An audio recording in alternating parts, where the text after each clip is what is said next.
Hello friends, spirit word spirit angel से मैं अनुराधा आप सभी का स्वागत करती हूँ। दोस्तों, आज का ये स्पेशल वीडियो आप सभी के कुछ सवाल है उसके ऊपर ही बनाया जा रहा है, तो इस वीडियो को हम शुरू करते हैं। पहला सवाल, सेपरेशन या नो कांटेक्ट की कंडीशन में जैसा डिवाइन फेमिनिन को पेन होता है, क्या वैसा ही पेन डिवाइन मस्कुलिन को भी होता है क्या? तो इसका रियल आंसर ये है कि दोनों सोल्स का पेन बराबर ही होता है, लेकिन इस पेन को होने का टाइम आगे पीछे हो सकता है। जब डिवाइन फेमिनिन को अवेकनिंग के टाइम जो पेन होता है, वैसा ही पेन डिवाइन मस्कुलिन के अवेकनिंग के टाइम उन्हें होता है। और दोनों सोल्स की अवेकनिंग एक ही टाइम पर हो ये नहीं कहा जा सकता है, क्योंकि इन दोनों सोल्स की अवेकनिंग आगे पीछे हो सकती है। और ये बात निश्चित है कि दोनों सोल के अवेकनिंग में दोनों को एक दूसरे के प्रति एक दूसरे के प्रेम का रियलाइजेशन होता है, और ये रियलाइजेशन 100% होता है। इसीलिए दोनों सोल को इस जर्नी में बराबर ही पेन होता है। इसीलिए दोनों सोल को इस जर्नी में बराबर पेन से ही गुजरना पड़ता है, ये निश्चित है। सेकंड क्वेश्चन जो है वो ये है कि क्या डिवाइन मस्कुलिन की अवेकनिंग डिवाइन फेमिनिन के पहले नहीं हो सकती है क्या?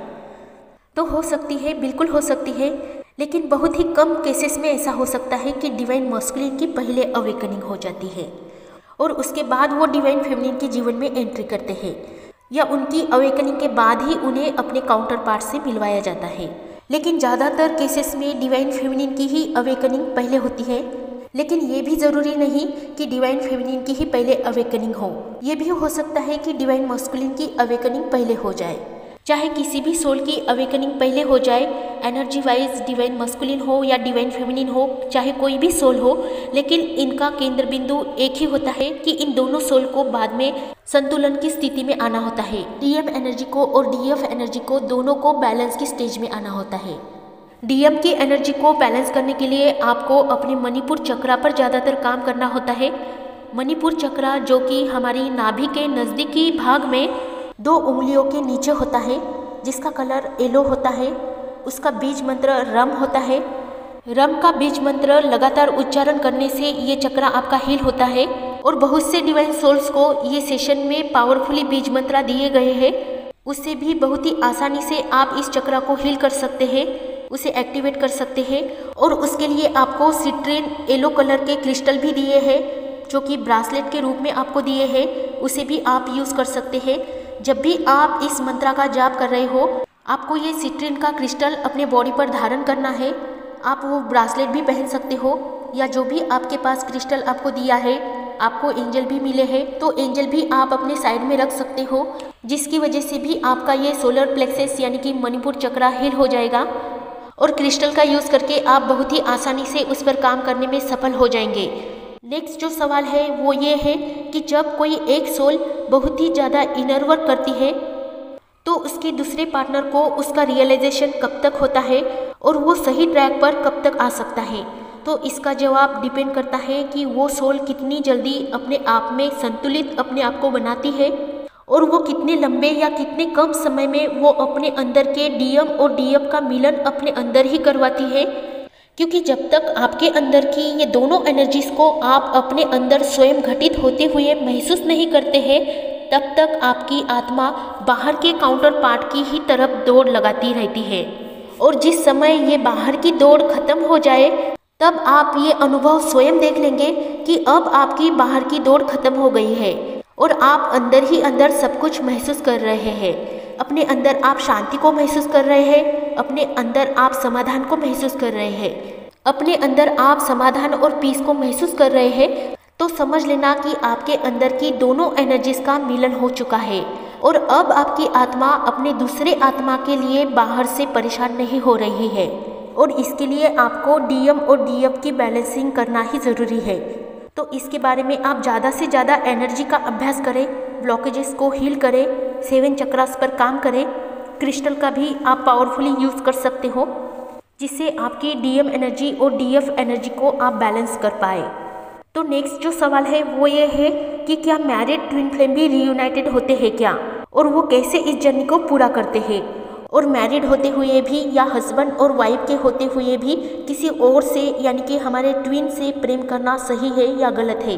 और किसी और पर्सन के बारे में सोचना ये कितना सही और कितना गलत हो सकता है? तो इस ट्विन फ्लेम जर्नी में मैरिड डिवाइन मस्कुलिन का और मैरिड डिवाइन फेमिनिन का, या मैरिड डिवाइन मस्कुलिन का या सिंगल डिवाइन फेमिनिन का क्या रोल होता है और ये किस तरह से अपनी जर्नी को कंप्लीट करते हैं।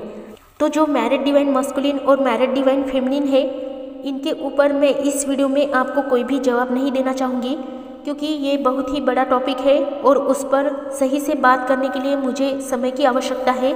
और इसी रीज़न की वजह से इस वीडियो में मैं इसको पूरा समय नहीं दे पाऊँगी, इसलिए इस टॉपिक को, इस सवाल को मैं आगे स्किप करना चाहूँगी और इसका जवाब आने वाले वीडियो में आपको ज़रूर मिलेगा, क्योंकि तब स्पेशल वीडियो में मैं आपको ज़्यादा से ज़्यादा क्लैरिटी दे पाऊँगी।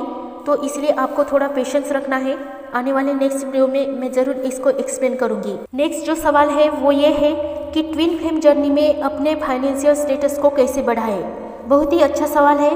बहुत सी डिवाइन फेमिनिन की फाइनेंशियल प्रॉब्लम होती है और वो अपने स्पिरिचुअल लाइफ को ही बहुत अच्छे से मेंटेन करती है, लेकिन स्पिरिचुअलिटी के चक्कर में वो अपने एक साइड को बार बार नज़रअंदाज करती रहती है। उनके मन के कोने में हमेशा ये बात दड़ी रहती है कि हम क्या करें पैसों का, जबकि हमें इस स्पिरिचुअलिटी में सब कुछ मिल ही रहा है।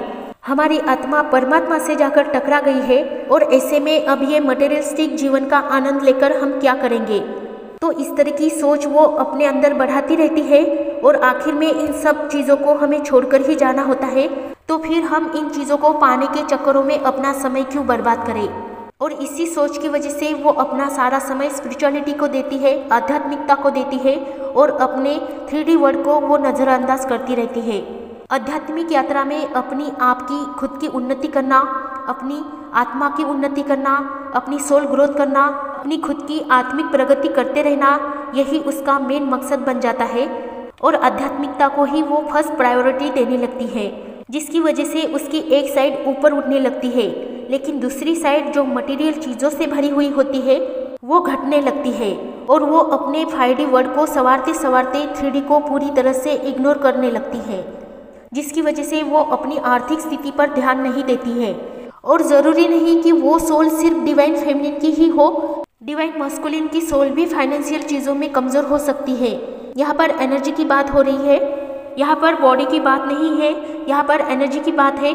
कोई भी सोल जिसका फाइनेंशियल स्टेटस अच्छा नहीं होता है, उसे इस जर्नी में अपने आप पर, खुद पर फिर से काम करना ही पड़ता है इस साइड पर, और तब जाकर उनकी फाइनेंशियल ग्रोथ होने लगती है। इसीलिए ज़रूरी नहीं कि डिवाइन फेमिनिन ही इस मामले में कमज़ोर होती है, डिवाइन मस्कुलिन की सोल भी इस मामले में कमज़ोर हो सकती है, जो कि दोनों सोल इसी जर्नी का पार्ट होती है।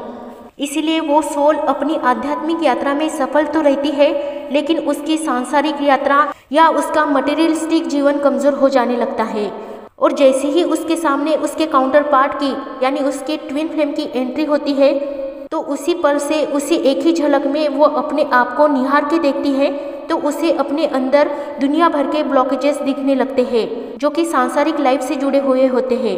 उसकी आर्थिक कंडीशन ठीक ना होना, या फिर अपनी अंतर आत्मा की ही प्रगति करते रहना और अपनी सांसारिक लाइफ में अपने आप को डिस्ट्रॉय देखना, तो ये सारी चीज़ें उसे अपने ट्विन के मिलने के बाद ही समझ में आने लगती है और वो उस पर काम करना शुरू कर देती है। और उसके बाद वो अपने 5D लेवल के साथ साथ अपने 3D लेवल को भी आगे बढ़ाने की कोशिश करती है और अपने आप को स्टेबल बनाने की कोशिश में लग जाती है, क्योंकि उसके काउंटर पार्ट जब उसके सामने आते हैं तो वो उसे आईना दिखाने लगते हैं कि देखो तुम्हारे अंदर ये सारे ब्लॉकेजेस है और उनको तुम्हें ऐसे हील करना है।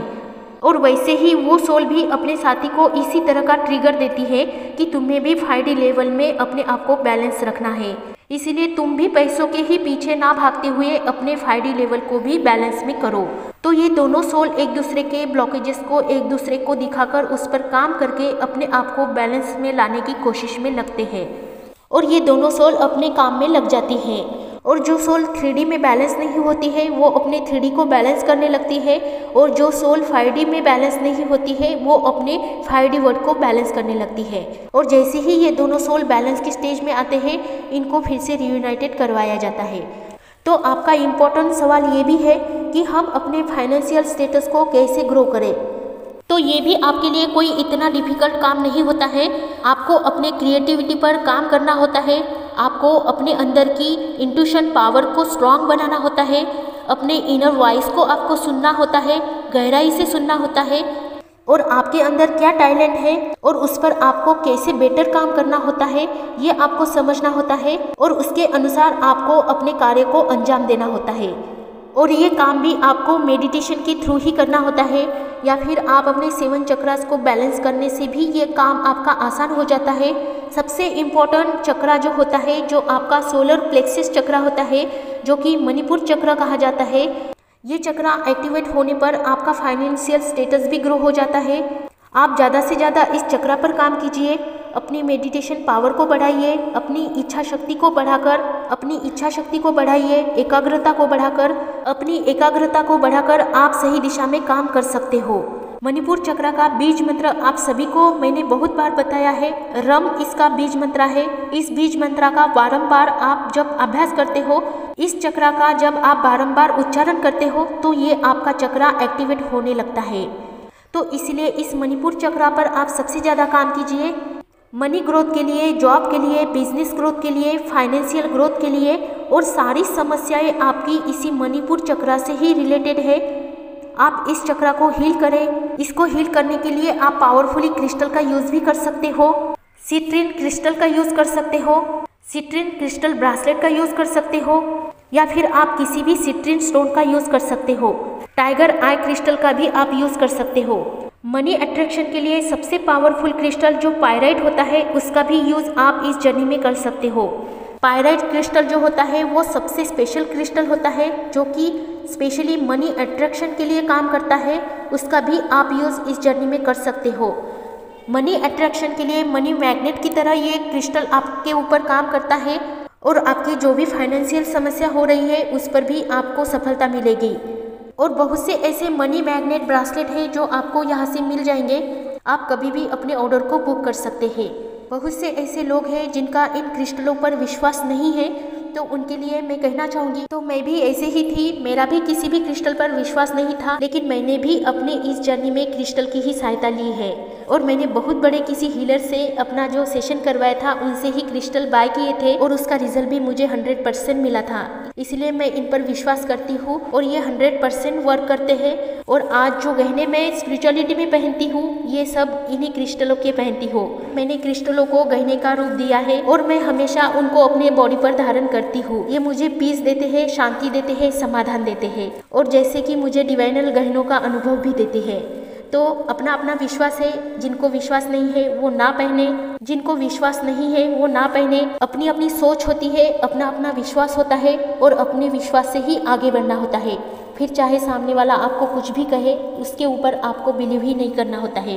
तो अपने विश्वास से ही आगे बढ़ते रहिए, खुश रहिए, समाधानी रहिए। तो चलिए इस वीडियो में मैं विदा लेती हूँ। खुश रहिए, आबाद रहिए, पॉजिटिव रहिए, अपना ध्यान रखिए और मेडिटेशन करते रहिए। सभी के लिए happy journey. Love you all, take care all.